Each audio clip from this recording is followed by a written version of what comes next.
Welcome, this is Amanda Rockinson's AppQ. In this tutorial we are going to cover bivariate linear regression analysis, or linear modeling. What we cover here is really the basis for more complex modeling that we do in analyses such as multiple regressions.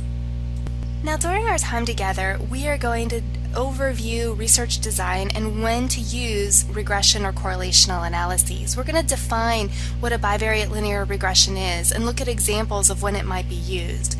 We'll talk briefly about the assumption testing that needs to be done with this analysis, and then we'll spend a lot of time looking at hypothesis testing in the analysis. We'll look at beta and how we use beta. We'll look at confidence intervals for beta. We'll look at significance levels for beta. We'll also look at model fit and look at ANOVAs and R-square.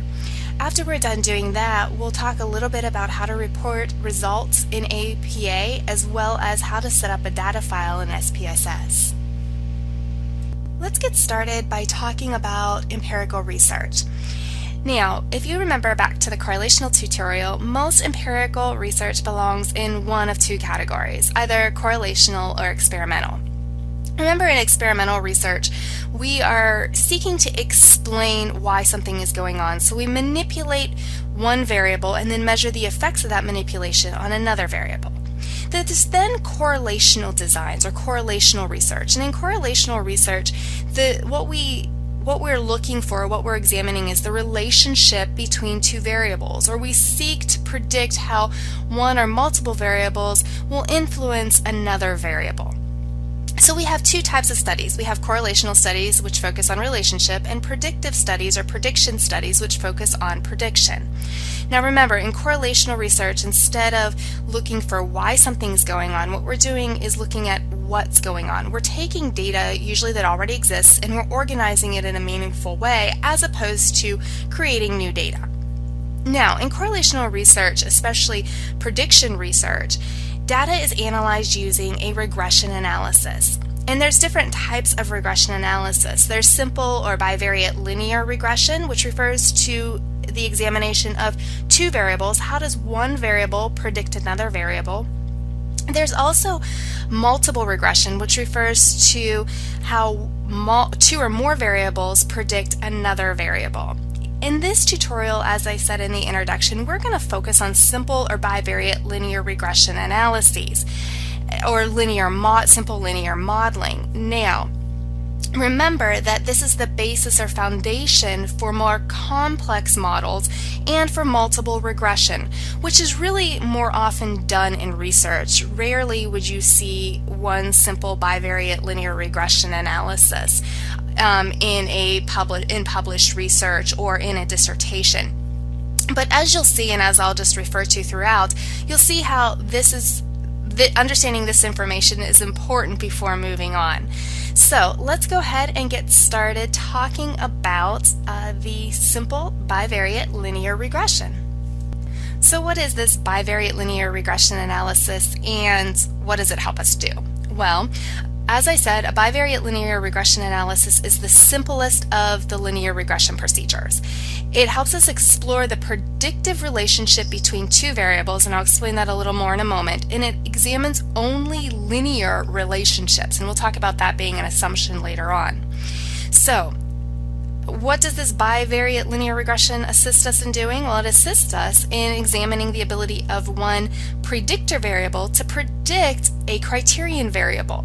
It really focuses on predicting or explaining one of the variable on the basis of information of the other variable. More specifically, it examines the change in one variable as a function of the change or difference in value in another variable. Let's look at this definition in terms of a graphic, and this graphic should be familiar to you from the correlational tutorial, and that's a scatter plot. So let's look at regression in terms of a scatter plot. Now, remember, a scatter plot demonstrates the relationship between two variables, and this scatter plot specifically demonstrates the relationship between time spent listening to stats tutorials and students' appreciation of stats tutorials. So, looking at this scatter plot, what can we say about this relationship? I'll give you a few seconds to think about it and look at it. Well, if we again remember back to the stats tutorial, what we could probably say is that there's a positive relationship. And it looks like a fairly strong positive relationship because the data points are close together. So basically this demonstrates that the more you listen to these stats tutorials, the more that you listen to me, the more you'll come to appreciate statistics. Now remember, in a correlational analysis, the scatterplot helps us understand the relationship between two variables, the strength and the direction of that relationship. So a correlational analysis simply helps us examine the relationship between two variables, and we examine this relationship between two variables in a sample, and then we generalize it back to the population. So if we find a positive relationship between listening to stats and appreciating stats in the sample, we can say that that may be true in the general population. Now, regression takes correlation to the next level. Regression is really a way to quantify these relationships, or this relationship between the two variables. With a regression, we can start making predictions about the future or what's likely to take place. One of the fields that uses regression models often is the medical field. Medical regressions often use or often predict, like for example, the likelihood of a drug, or how a drug will work for a specific disease, or whether or not a tumor is malignant or benign. Now, thankfully, or I should say, in social science research, we don't deal with life and death situations when we work with regression. We're interested simply in predicting the likelihood of, for example, student success, or if an intervention will work or not with our students. In my example, or in the example that we've been using, we could predict the likelihood that you would appreciate stats after listening to stats tutorials. So I could say, okay, if students are listening to these stats tutorials, will they be more likely then to appreciate stats?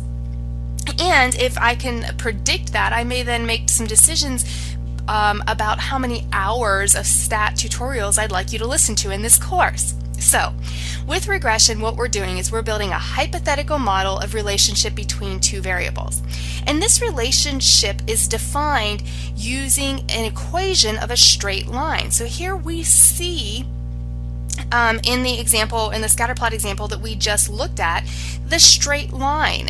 And we're going to talk a lot about this straight line when we talk about hypothesis testing. But it's just important at this point to know that the relationship between these two variables that we're looking at in a regression model is defined using an equation of a straight line. And the equation that we're going to look at, and this is simple terms, Andy Fields actually says that, or actually provides this specific equation, but the equation that we're going to look at is outcome. So the outcome is equal to the model plus error. But like I said, we're going to get into that in a little bit. So for now, let's stay focused on defining what a regression is, what's needed for a regression, and how the researcher can use a regression. As you've probably already figured out in our discussion to this point, the researcher needs to have two variables to do a bivariate linear regression, and ideally those are measured on the interval or ratio level. However, it is possible for the researcher to have one criterion variable at the ratio or interval level and one predictor variable at the ordinal or nominal level. Since we're talking about variables, let's take a moment and talk about labeling variables for a regression analysis. What you'll notice of it is that I've been using two terms, the predictor variable and the criterion variable, and I've been using these instead of independent and dependent variables. Now, many texts do refer to these variables the variables in a regression analysis as independent and dependent variables, and even SPSS labels them as such. And I'm not a huge fan of that because really most of the time when you're doing a regression analysis, these terms are arbitrary. Because remember, by definition, an independent variable is a factor that can be varied or manipulated. So it's really something that's manipulated. And the dependent variable, according to mathematical texts, depends on the value of the independent variable. So the independent variable affects the dependent variable. So you conclude that by defining these variables that independent and dependent in a regression analysis may not be appropriate, because remember, we're just looking at the variation, the predictive relationship between two variables. We're not looking at the effect of one variable on another. So when planning a regression analysis, instead of using the terms independent variable, or instead of using the term independent variable, it's better usually, if you're not manipulating that variable, to use the term predictor variable. And then if you're not manipulating any variables, because sometimes you do manipulate a variable in a regression analysis, but it's usually rare. Usually you're just observing something that's already there. But if you are not manipulating anything, instead of using the term dependent variable, use the term criterion variable. So use the terms criterion and predictor variable, because remember, the regression analysis really aims to determine how and to what extent the criterion variable varies as a function of that predictor variable. The criterion variable, remember, is the variable that we're trying to predict. The predictor variable is what we're using to predict or to explain something in a regression analysis. So again, just get used to the terms of predictor and criterion. Add those words to your vocabulary when you're talking about regression analyses. Now, when might we use this regression analysis? Well, we've already looked at one example. Remember, I talked about being able to predict your appreciation for statistics based on the number of hours you spend listening to statistics tutorials. That was one example. But let's look at an example that a researcher may use, let's say, in a publication of some sort. Here we have a researcher, and this researcher finds literature that suggests that there's a relationship between sense of community and perceived learning among graduate students enrolled in an online statistics course. And the researcher wants to build upon this research and test the theory of social constructivism, and thus wants to do a regression analysis and start looking at how community scores can be used to predict not just perceived learning, but course grades. So here the researcher poses the question, do online students' sense of community, or does online students' sense of community scores significantly predict their course grades? Here, and then the alternative and null hypothesis are as follows. Online students' community scores will significantly predict their course grades, and online students' sense of community scores will not statistically significantly predict their course grades. So here we can see that the researcher has one predictor variable, which is sense of community. We just talked about predictor variables, so in this example the predictor variable is sense of community, and in this example the criterion variable is course grade. So the researcher has one predictor and one criterion, and he's looking at, or she's looking at, the predictive relationship between these two variables. Therefore, a simple bivariate linear regression is the most appropriate analysis. So this is just an example of when a researcher might use this specific analysis. Now let's go ahead and move on. We'll talk about assumption testing next, and then we're going to dive deep into the model and hypothesis testing. Remember that all analyses have assumptions, and parametric analyses have more assumptions than non-parametric analyses, and we're talking about a parametric analysis here. And so in order for the regression to be robust, these are a list of assumptions that need to be met. Now what you'll notice is these are very similar to what we discussed in the correlational tutorial. But let's go ahead and take a moment to review these. First of all, the assumption is that the sample is random, or the sample is representative of the population of interest. Linearity is assumed. This is the assumption that assumes that the relationship between the two variables are linear. And remember, we check linearity using a scatter plot, and what we're hoping to see is a roughly straight line indicating that this assumption is tenable. We don't want to see any curves. We hope that we have no extreme outliers. Remember, outliers are cases with large residuals. Look for studentized residuals greater than 2.5 in absolute value, but don't become overly alarmed until residuals are greater than really 3 or 4. And if they are over the 3 or 4, then we probably have some outliers that we need to look at, and at that point you then examine them carefully. Are they simply errors in the data? For example, did students just simply not understand the instruction and fill out information incorrectly, or are these truly just individuals that differ from the norm or differ from everyone else? But we have no extreme outliers, and texts such as Tabachnik and Fidel and Warner talk about what to do with extreme outliers. Sometimes they're removed, sometimes they're transformed. I'm not going to go into that here, but just be aware that any regression analysis, and especially the simple bivariate linear regression, requires that you have no extreme outliers. It's one of the assumptions. The next assumption is normality. And what this analysis assumes is that both variables have an underlying distribution that is bivariately normal.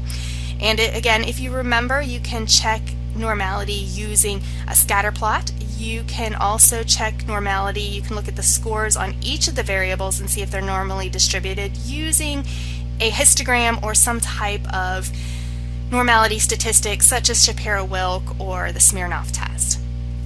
The next assumption is homodisticity, or sometimes we hear it called homogeneity of variance, and this assumption assumes that the variability in the scores in both variables are similar. Here again, we can use the scatter plot. The scatter plot's very useful, and so we can use the scatter plot to examine homodisticity.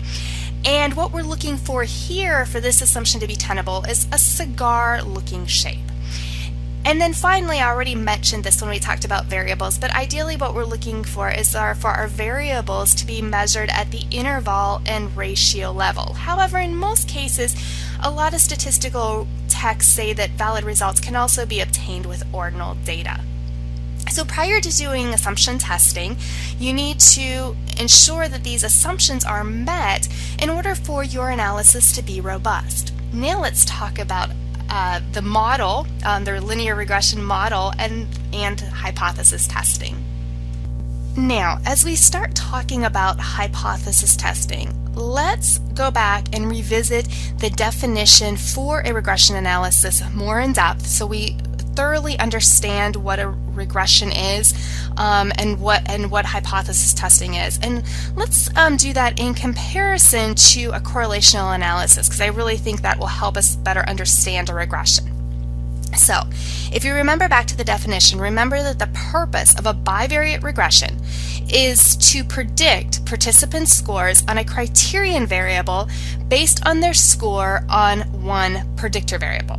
And the general mathematical equation defines a straight line that may be fitted to the data points in a scatter plot. Now, if that doesn't make sense right now, it's okay. We're going to talk about this in depth and look at different examples. I want you to remember back, first of all, to the correlation tutorials. And remember, we examined scatter plots and we imagined a line running through the data points that characterize the general linear pattern of the data. And we added a number to that. Does you remember what that number was? Yeah, the Pearson's correlation coefficient, or Pearson's moment correlation coefficient. And what that number does, or did, was to summarize how tightly clustered the points would be around this imaginary line. So we had data plots like we do above, and we imagined that line. But the process of actually placing that line, so as we see above those lines, the process of placing that line onto the scatter plot is called a regression. Now, when we do a regression analysis, what we're trying to do is to find the line or the linear equation that best fits those data points.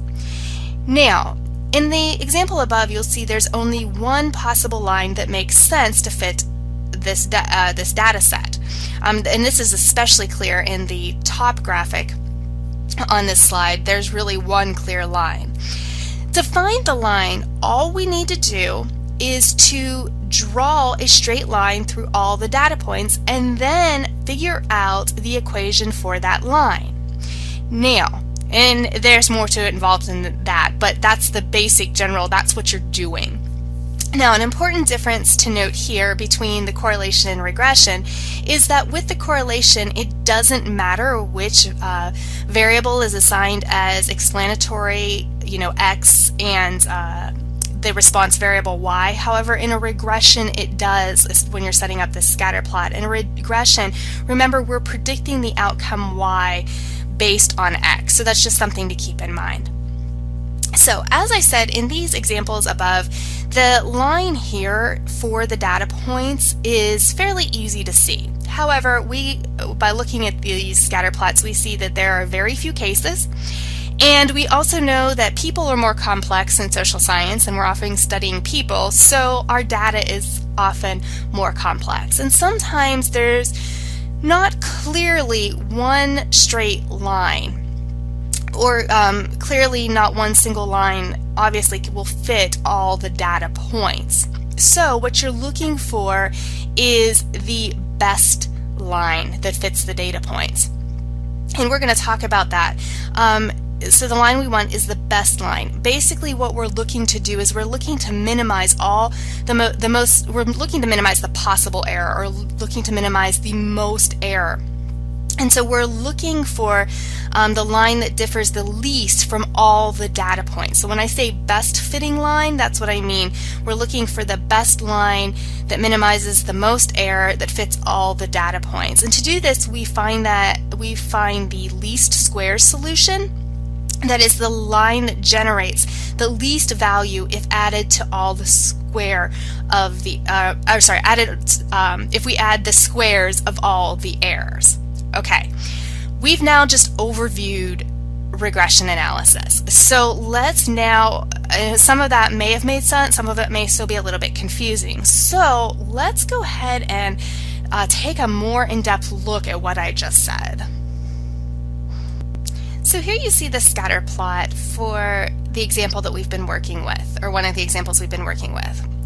You'll see 8 data points here. So I took 8 students and I asked them to rate their appreciation for statistics and asked them to tell me the number of hours they've listened to statistics tutorials. And here you see their data points. That indicates where the number of hours that they listen to statistics tutorials and their appreciation for it. Okay, so that's what's represented on this scatter plot.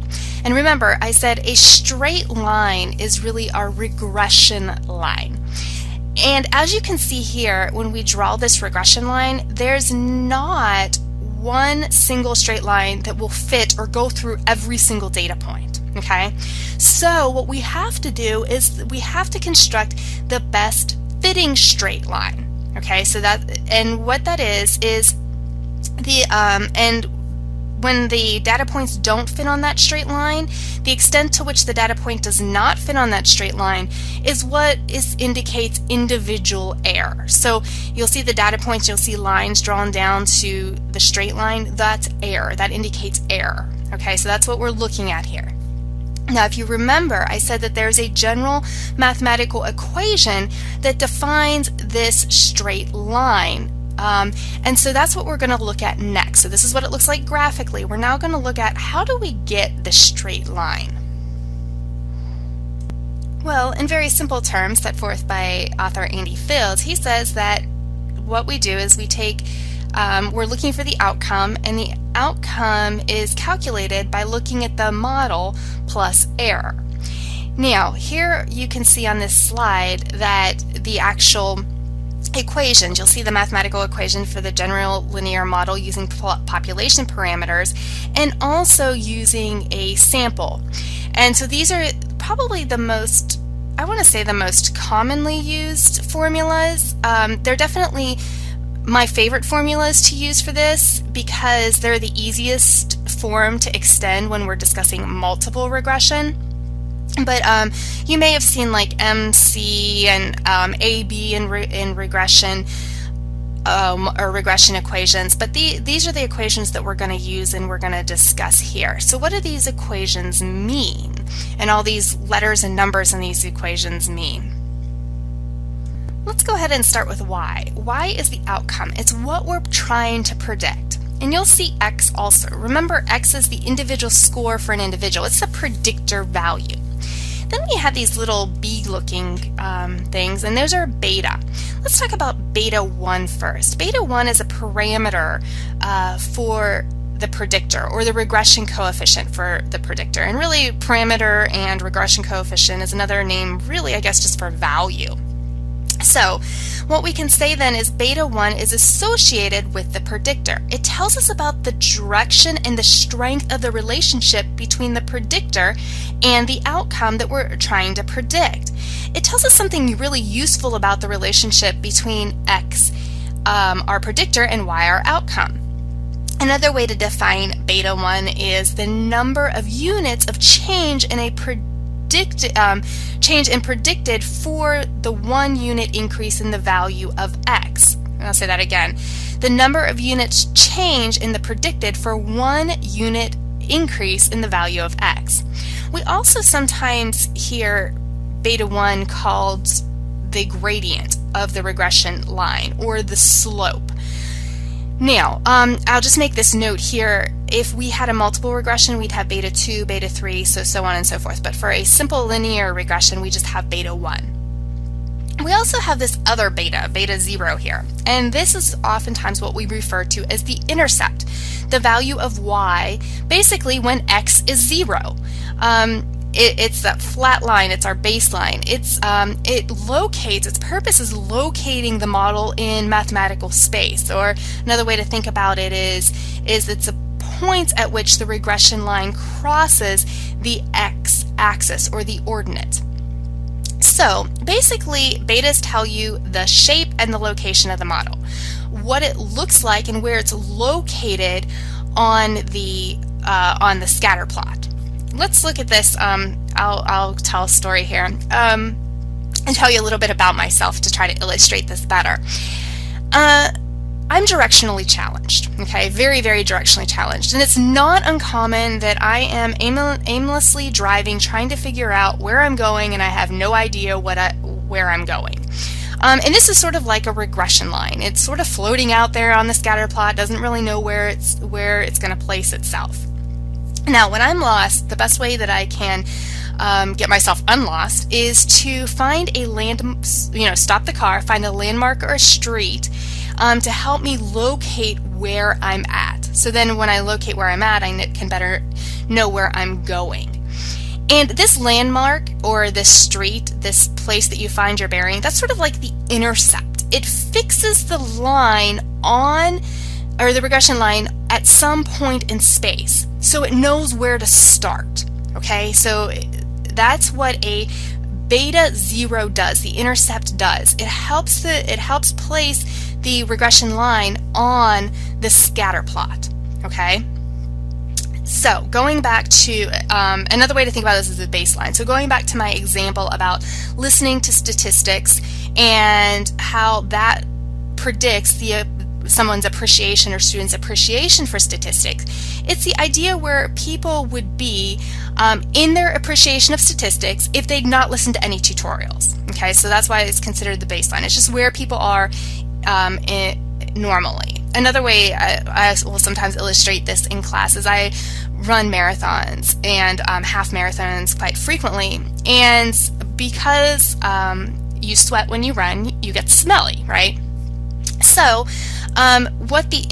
but we also know that everyone has sort of like a general level of smelliness. Everyone smells a certain way, but when they run, they sweat and they increase that smelliness. The baseline, the intercept, beta 0, is that general level of smelliness in which everyone starts at. Okay, so it's just what is if there is no predictor variable. Okay, so that's what the beta does. It's sort of, and remember, the beta gives the regression line a place to start. Next, the regression line needs to know what it's going to look like. You know, is it going to lean to the left? Is it going to lean to the right? Is it just going to lay flat? What is it going to look like? And that's what beta 1 helps it understand. So So beta 1 helps it understand which way it's going. So is it completely horizontal? Remember, if it's completely horizontal, it's 0, it has no effect. Or is it leaning to the right? Or is it leaning to the left? Is it going to be positive or negative? That's what beta 1 helps us do, okay? Let's take an even closer look at this equation and apply some words and examples to it to make it even less ambiguous. Okay, so we've been looking at how does the number of hours listening to stats tutorials predict appreciation of stats. And so if we were going to take this equation and we were going to put it in words, it would look like this. Appreciation of stats equals beta 0, so the constant, that intercept, plus beta 1 times the hours of listening plus error. And to this point, I haven't really taken a lot of time to talk about error, but remember, no equation is perfect. You never have a perfect statistic, and so there's always some type of error, so that's where that error comes from. Let's look at another example of this. Okay, maybe this example is a little bit more realistic to your experience. Let's say I want to predict how listening to statistics tutorials, or the number of hours listening to statistics tutorials, predicts students' level of boredom. So after a while, you're going to get bored of hearing my voice. So boredom equals beta 1. Basically, remember, beta 1 is how bored students are in general, with or without the listening to statistics. It's just how bored they are in general. Plus beta 1, and that's the relationship, remember, between x and y, or between our two values, boredom and hours listening to tutorial, times listening plus our error. Now, let's talk a little bit more about beta 1 here. Again, just to review, if beta 1 is positive, this means then that the longer that you're listening to these statistics tutorials, you're listening to statistics, the more bored you're becoming. If, however, and this is what I hope for, if beta is negative, that means there's a negative relationship, and that means that the longer that you listen to me, the less bored you become and the more excited you become about statistics. If beta 1 is 0, that means there's really no relationship between these two variables at all. Listening to statistics tutorials, that's a mouthful to say, listening to statistics tutorials really doesn't affect doesn't influence, I'm not going to use the word effect, that's not right, doesn't influence or has no relationship to boredom. So remember, beta 1 tells us the shape of the model. So that's what this equation looks like in words. Let's take one more look at the graphic, at what this would graphically look like. So we just talked about how the value of beta 1, can influence the shape or the relationship between x and y. Okay, and so let's go ahead back to this whole idea of a scatter plot and the regression line. Remember, I said that the intercept places the regression line on the scatter plot. And so here we can see that all three of our models have the same intercept. They're all starting basically from the same point. Now let's talk a little bit further about this beta. Remember, we said that if beta 1 is 0, that there'll be no relationship between our variables. So let's go back to our boredom and hours of listening to statistics example. If in this red line we see that beta is 0, that there's no relationship at all, so basically this means you can listen and listen and listen and listen, and you don't get any less bored, but you don't get any more bored. Okay, so if beta is 0, that you get that red line, that's none. It's flat. It has no relationship at all. It just stays bored, basically, at the same level of boredness. However, let's say if beta is positive. This means the more that you listen to statistics tutorials, the more bored you become. And this is probably the normal population. The more you hear about statistics, the border and border you become. Border and border, I'm not sure if that's a word.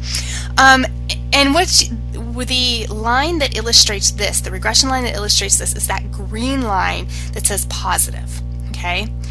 We also talked about beta being negative. And that means that the longer you listen to tutorials or statistics tutorials, the less bored you become, and you get more and more excited about statistics. And that's illustrated by this blue line, and it's where it says negative. So I just wanted to illustrate to you how the values in the equation influence the intercept, where the regression line is going to fall, and then the shape of that regression line, the beta 1 value influences the shape of that regression line. And so we looked at it positive, negative, and 0. So this just basically shows you different regression models with different shapes, different beta values. Now, we're not done talking about betas, because betas are very important. So I want to talk to you a little bit more about betas. Now, don't get scared. I'm not going to talk in depth about formulas and the formulas for beta, but I want you to at least be aware of what the formulas are for beta, so that you can understand what influences beta.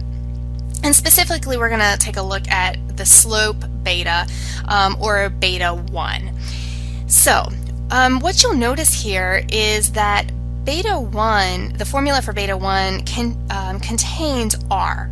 Okay, and so I want to bring to your attention that the sign of beta must be the same sign as R, okay, because SXSY must be positive. Okay, so that's one thing to note.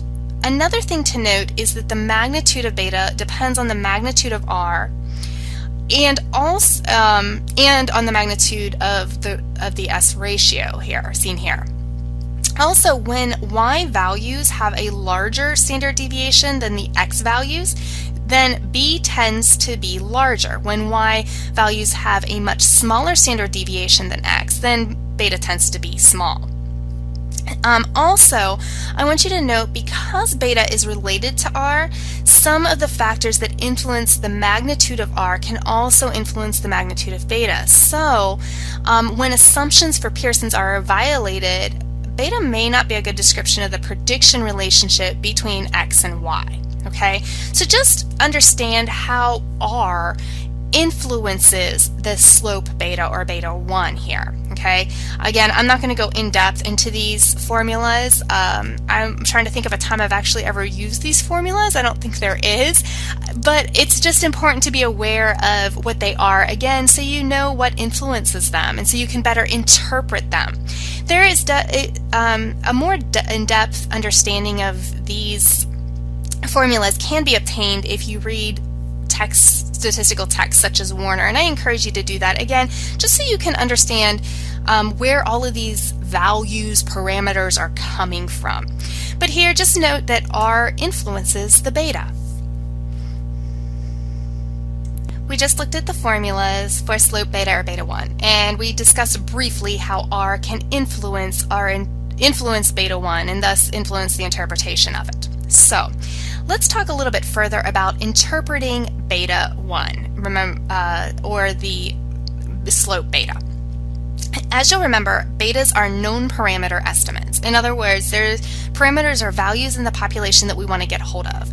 But we can't look necessarily at the whole entire population, so we take a sample. And based on this sample, we make an estimate.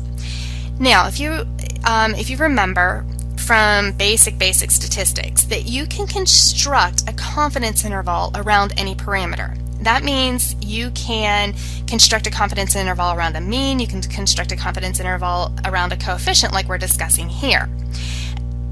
And a confidence interval gives you the boundaries in which a population value is likely to fall. So let's talk about this in terms of beta. Let's say we want to know where the population beta is likely to fall.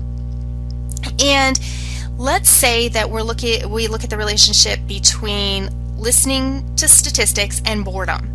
And we construct the confidence interval, and we find that the confidence interval includes a 0. What that means is that the population value or parameter could be 0. In other words, it is possible that there's no relationship between students' level of boredom and listening to statistics. So the predictor may not have any relationship with the outcome. Like I said, there may be no relationship between listening to statistics tutorials and boredom, and therefore it's not a good predictor. So that's an example of how you can use a confidence interval to better interpret the beta, because remember, beta is the parameter. So that's one way you can use, one piece of information to talk about when interpreting beta is the confidence interval. And in fact, in all APA result sections, you should talk about the confidence interval for each of your betas. Here we only, again, have to be concerned with beta 1 because we're looking at a simple linear regression. The next piece of information that it's important to look at when interpreting beta is significance testing. You can formally test predictors using significance testing, and here what you're going to use is something called the t-test to evaluate whether or not this predictor makes any contribution to the entire model. Now we're going to talk about hypothesis and significance testing for the entire model, but here I'm just talking about one value, one predictor. And so what it does is it compares the value of the beta you estimated against 0. And if your significance level for this t-test is less than 0.05, you can say that there's a statistically significant difference, that this specific predictor makes a significant difference in the overall model. We're going to take a look more in depth than that, or more in depth. We're going to take a more in-depth look and look at SPSS output in a moment.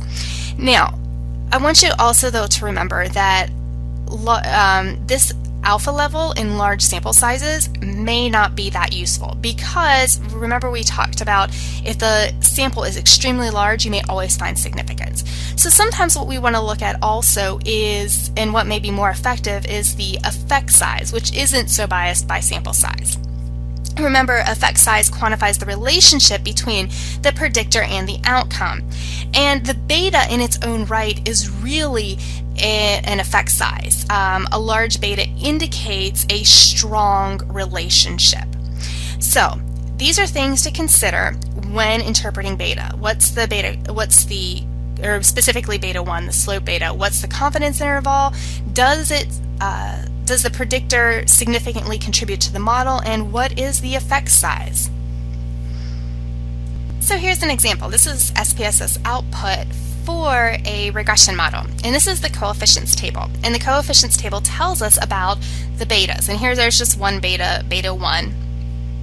And on this example, you can see it's years. Maybe we're looking at years individuals have been listening to statistics tutorials in their boredom. What we can see is there's a t-test, and we see a significance level, and here we see a significance of 0.000. So we know that the significance level is less than 0.001. Therefore, we can say that the years in which students have been listening to statistics tutorials, it does significantly predict or contribute to the model for predicting boredom. This is further confirmed by looking at the 95% confidence intervals, and here you can see the 95% confidence intervals for years falls between, well, that's a lot of years, 2,276.972 and 3,382.171.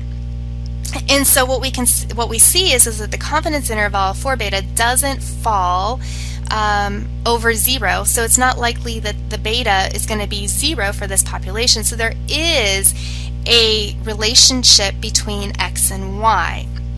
So that's just an example of how you interpret betas. Now, we've been talking about betas, and that's one aspect of the regression model. We're now going to talk about how, and that doesn't tell us whether or not the entire model is significant. So now we're going to talk about significance testing for the entire model. We've just talked about a lot, and so I'm hoping you're following along with these examples. We've basically talked about how the line works. So how the beta 0 and beta affect or influence the line on the scatter plot. What we haven't, and we talked a little bit about assessing betas, but what we haven't talked about to this point is what I just said. We haven't talked about assessing how good the overall model is. So now we're going to talk about how to do significance testing for the model. Now, we do this using math. And at this point, it's not important that you understand all of the math. In fact, I'm not even sure that I understand all of the math, no matter how hard I try. It's rather complicated. But what I do want you to understand is that you need to remember that parameters can be influenced by various things. And what we want to do is we want to use a mathematical process to minimize error. It fits a line where these squared deviations are the smallest values they could possibly be for the data that we're given. In other words, we want to fit the model that best describes the data. Okay, we sort of already talked about this a little bit when we talked about the definition and when we started talking about betas, but we're looking for the best fit model. And so how do we calculate this best fit model? Well, thankfully SPSS does it for us, but it's important that you understand that the method for this is called the method of least squared errors, or sometimes referred to as ordinary least squares. And what this does is it minimizes the error in the model. It fits the line so that the sum of the squared errors is the smallest that it could possibly be. Another way to say this is that the ordinary least square, in the ordinary least squares, the best prediction are defined as those for which the sum of squared errors, or the sum of squared residuals, are minimized. Now, we're going to look at this graphically for this to make more sense, but it's just important to understand we're minimizing error to find the best fitting line. Now, notice at this point, I didn't say that it was a good fit. I just said that it was the best fit. So we're figuring out the line that best fits the data. So basically, here's the reality. You could have a terrible, terrible model, but it still has a best fit line. I think probably the best example I can think of this is a curvier linear. So if your scatter plot has curves in it, you can still get a straight line, a best fit line.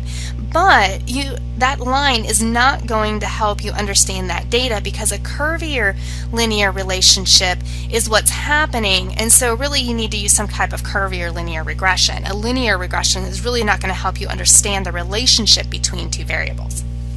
Now, I'm talking about the best fit line, and I have two graphics here. At the top, and this came, remember, from our example of listening to statistics to appreciation for statistics. What you can see here is this is a good fitting line. Graphically, this is a good, or visually, this is a good fitting line. It fits the data points fairly well. There's minimal error.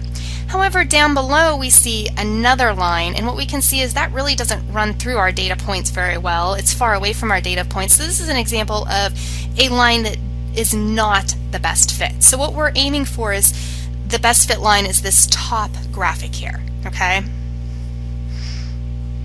Now this best fit line that we're aiming for has certain characteristics, and by definition we've already talked about some of these, but again, just to review, this best fitting line, that line that we're aiming for, minimizes the sum of squared distance between the data points in the line.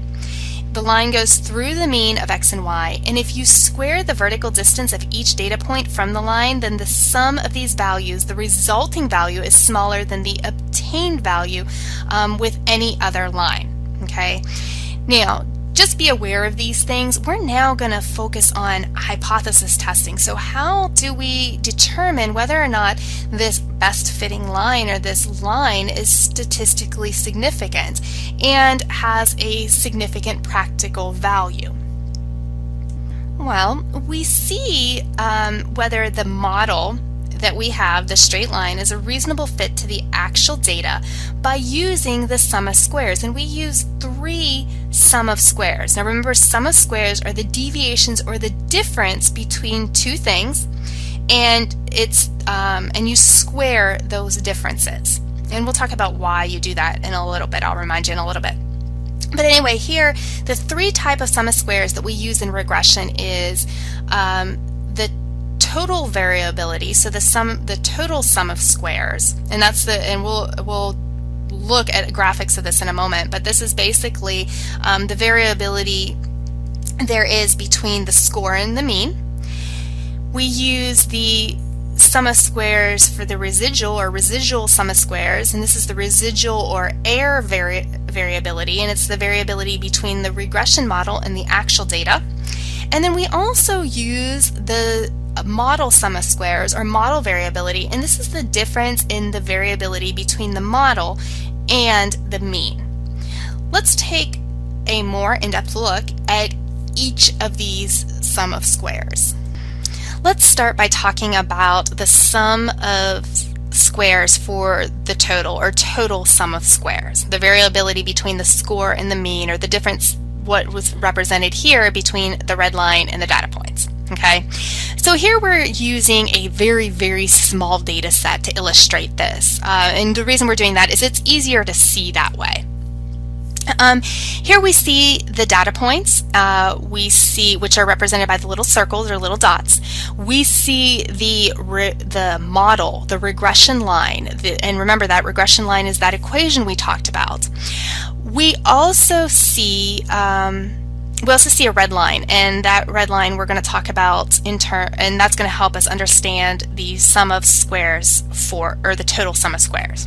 But let's go ahead and put some variables to this so that we're not talking abstractly. This data set represents a data set from one of my statistics classes. And what we're measuring here is the number of hours that students study statistics and their level of nerdiness, how nerdy they are. And what we're going to say is that understanding the number of hours that students spend studying statistics determines their level of nerdiness, or may relate to their level of nerdiness. So understanding it this way, the more time you study statistics, the nerdier you become. Okay, so that's what we're talking about.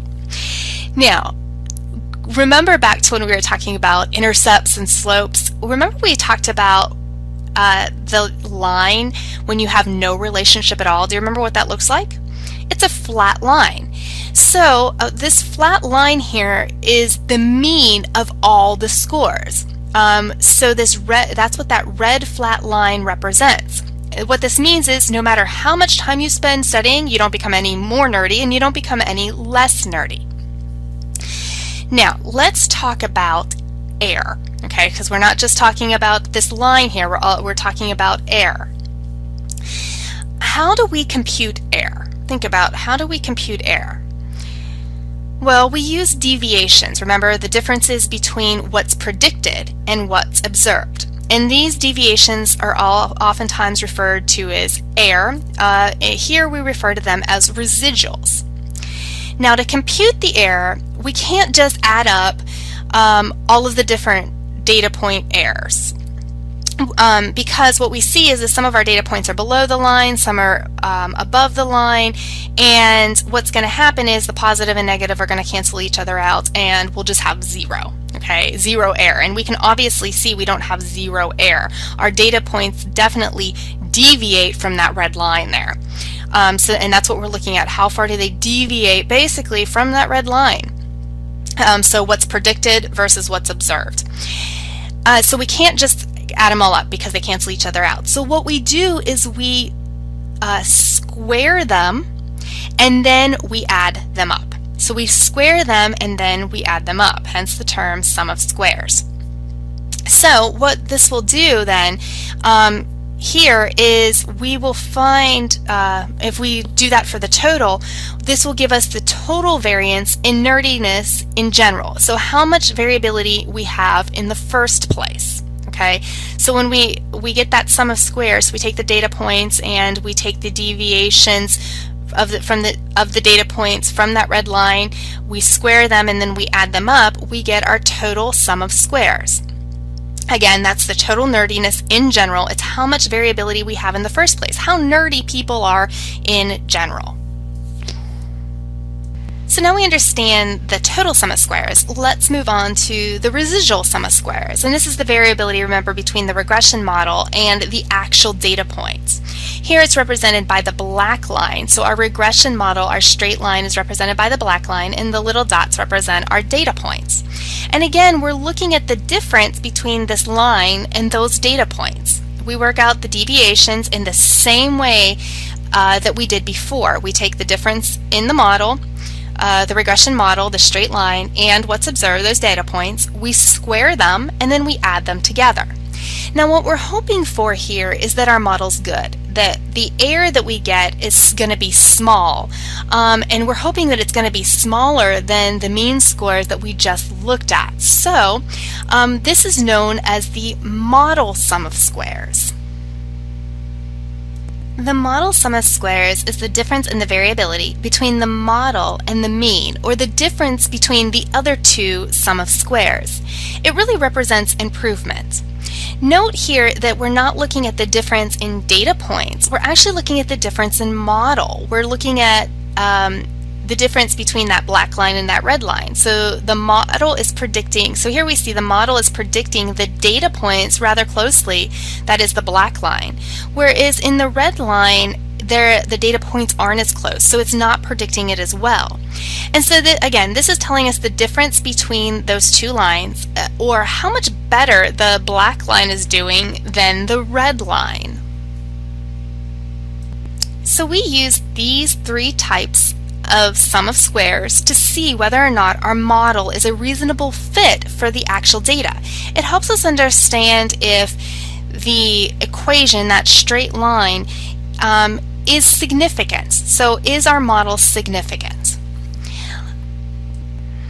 Okay, to better understand this, sometimes it's easier to look at visually or graphically. And we're going to talk about this idea in terms of a pie. I use pie because I really like pie. Apple pie is actually my favorite. So here we see an entire pie, and this pie has pieces. And our entire pie represents the total nerdiness that we want to predict. Because remember, we're predicting nerdiness based on the number of hours that students study statistics. So this entire circle, all three of these pieces together, this entire pie, is nerdiness. Okay, so what we then do is we add in a predictor. Remember, number of hours studied, studying statistics, to the model. And we work out how much does this predictor improve the model. We assess it using the model sum of scores. And this gives us the piece of the pie. And what we're hoping for, because we really like pie, is that it's fairly large. In other words, that it explains a lot. However, we still have a little bit of pie left over, and this is our error. And we're hoping that that error is small.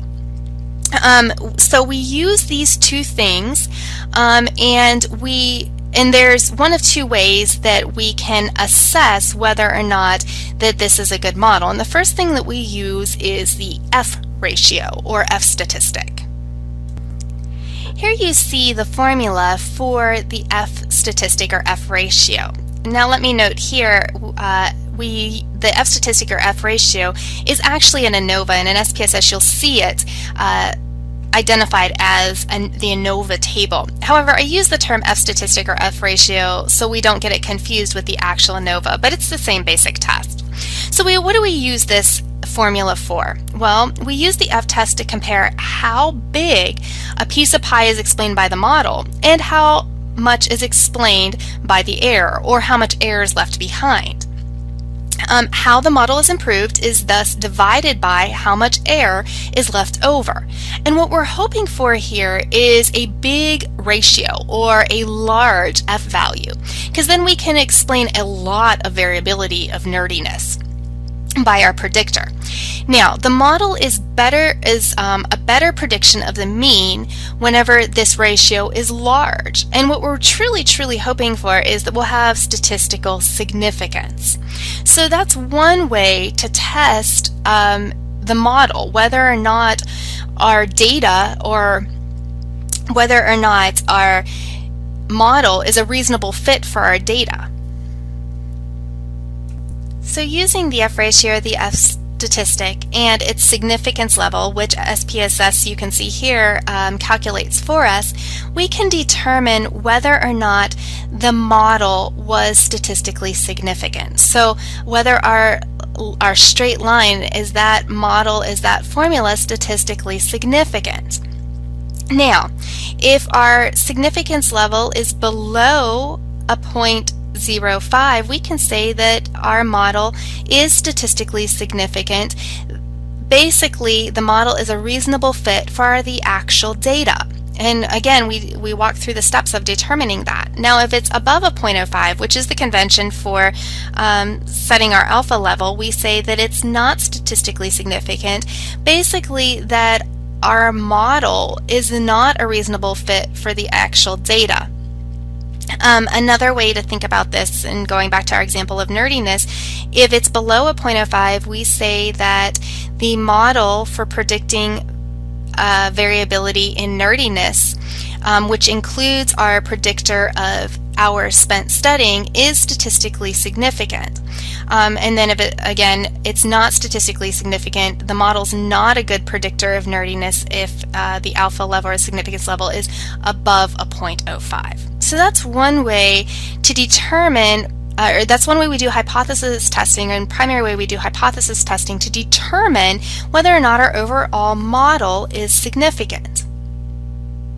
Now we know, and as I said earlier, that significance testing is, especially in correlational research, is influenced by the number of participants that you're studying. So if you have enough participants, a large enough N, you're going to find statistical significance.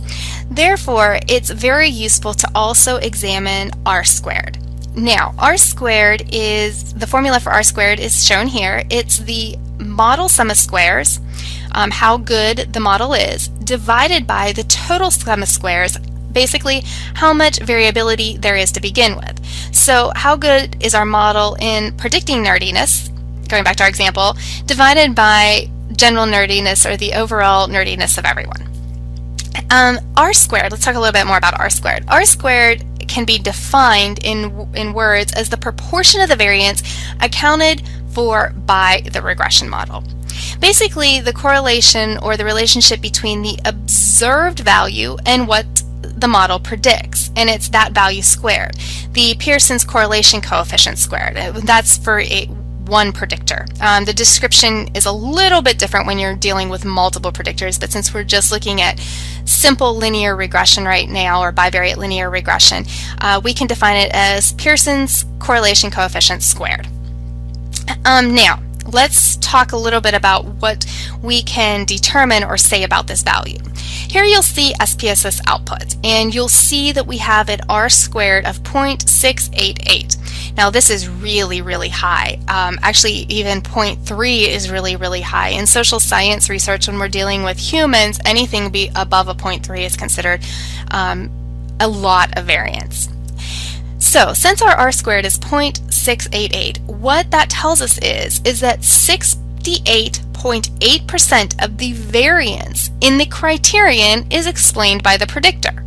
In our example, approximately 68.8% of the variance in nerdiness is accounted for by the number of hours spent listening to statistics tutorials. That tells a lot. And I'll just note here, we also have an adjusted R square value. The adjusted R square value is actually the estimate of R squared in the population, or what's called the shrinkage. And what we want to see is that our R square and our adjusted R square are similar. Basically, that means then that it's a good model. Wow, we've just talked about a lot of different concepts. We've talked about a lot of information. So let's take a moment and summarize it. First of all, we talked about the fact that we can fit linear models predicting an outcome from a predictor. And we can even have more than one predictor when we get into more advanced modeling and multiple regression models. However, here our focus was one predictor because we were focusing on simple bivariate linear regression. So for each predictor, we have a parameter estimate. Remember beta, and we talked about it in terms of beta 1 here. And beta 1 fits into an equation. But let's remember what beta 1 does. Beta 1 tells us the shape of the model. It tells us the size and direction of the relationship between the predictor and the criterion or outcome. And remember, beta 1 and beta 0, they really tell us the shape and the location of the straight line or the regression line. We also talked about the fact that a beta 1 can it can be tested to determine if it's significant in the model. So does the predictor variable predict or significantly predict the outcome? Is it different than 0? We also talked about confidence intervals. Remember, confidence intervals tell us about the beta or the parameter in the population. We then talked about how beta 1 and beta 0 can be used to create a general math equation that defines the straight line fitted to all the different data points. So remember, beta tells us where the location and the shape of that line, but the general linear or the general math equation defines the straight line fitted to the data points. And we're looking, remember, for the best straight line, the best fitted straight line. And that's the one that minimizes error. And we use the method of least squared error to determine this. We then talked about assessing that model, assessing basically that equation, that line. And we talked about 2 ways to assess this. First of all, we talked about the F statistic or the ANOVA, and we talked about and then second we talked about R squared. And we talked about how the sum of squares, particularly 3 types of sum of squares, can be used to calculate both the F statistic and R squared. So that really concludes our discussion about a regression analysis in terms of defining it, looking at examples of it, and also talking about hypothesis testing. So we're going to end this tutorial talking about SPSS files and APA results sections. So once you've calculated all of this information, and remember, SPSS does this for us, we don't have to calculate it by hand. These are a list of items that should be reported in every APA results section. Let's take a look at how they're reported. When reporting results in an APA results section, it's important first to state the statistical results for the regression model. And again, remember back, that's your F statistic. So you report your F statistic. You report the F statistic, you report the F statistic significance level. And here you can see that our p-value is less than 0.01, indicating that we have statistically significant results. And as a result, we can reject the null hypothesis. So that's the second thing you want to do in an APA results section, is state the decision about the null hypothesis. Now, as we learned, there's more than just stating whether or not the model is significant in a regression analysis. It's also important to tell readers about the beta values, about the actual model, the actual equation. So this is all reported in a narrative such as this one, and here you'll see that the regression equation is reported. You'll see that the 95% confidence interval for the slope, or beta 1, is reported.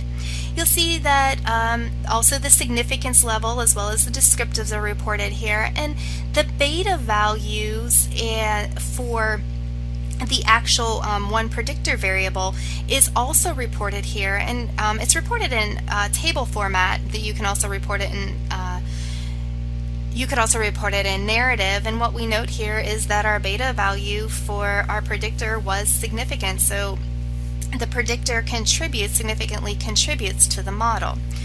So that's how you report a regression analysis in APA. Now, we covered a lot of mathematical ideas, some we didn't cover. Thankfully, SPSS does all the math for us. So let's talk about how we set up an SPSS data file so that we can get results so that we can then report them. Here you'll see an example of a data file set up for a bivariate linear regression. You'll see that each participant has 2 scores. In this specific data set, what we see is that they have a score for the example we've been looking at, one of the examples we've been looking at, and I should probably note that was derived from Andy Fields. But one of the examples we were looking at is the number of hours studying statistics. How does that predict nerdiness? So here we see a score for nerdiness, and we see a score for the number of hours, or we see a number for the number of hours that students study statistics.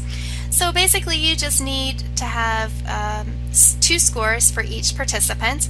Now if we extended this model and let's say we also wanted to look at how appreciation for statistics also predicted nerdiness, then we would just add another column here with scores. So this concludes the tutorial on bivariate linear regressions analyses, or bivariate linear regression modeling. We have done a lot and you have learned a lot. You learned that we use regression analyses when we are conducting correlational research, or specifically predictive correlational research. You learned and should know how to define a regression analysis. We looked at examples at when regression analyses are used, and you should be able to provide examples and give examples of when a regression analysis is used. You should know when to use a regression analysis. We talked about the assumption testing. You know how to, or what assumptions need to be met for the regression to be robust, and how to do each of those tests. You learned about and should be able to talk about how we fit linear models predicting outcome from predictors, and we talked about hypothesis testing, and we talked about the analysis. We talked about beta values. We just summarized beta values, and we talked about model fit, the ANOVA or the F statistic, and R squared. We then briefly talked about how to report results in APA and set up a SPSS data set. So you should now be ready to run a regression analysis and also be able to interpret the results and talk about them.